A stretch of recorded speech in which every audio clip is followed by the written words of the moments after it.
สบายดีสบายดีพี่น้องสบายดีหมู่เพื่อน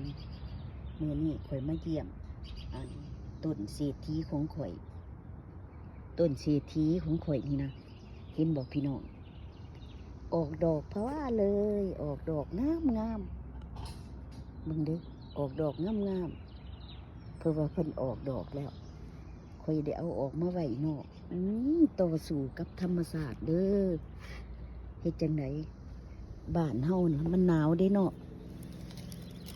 มื้อนี้แดดก็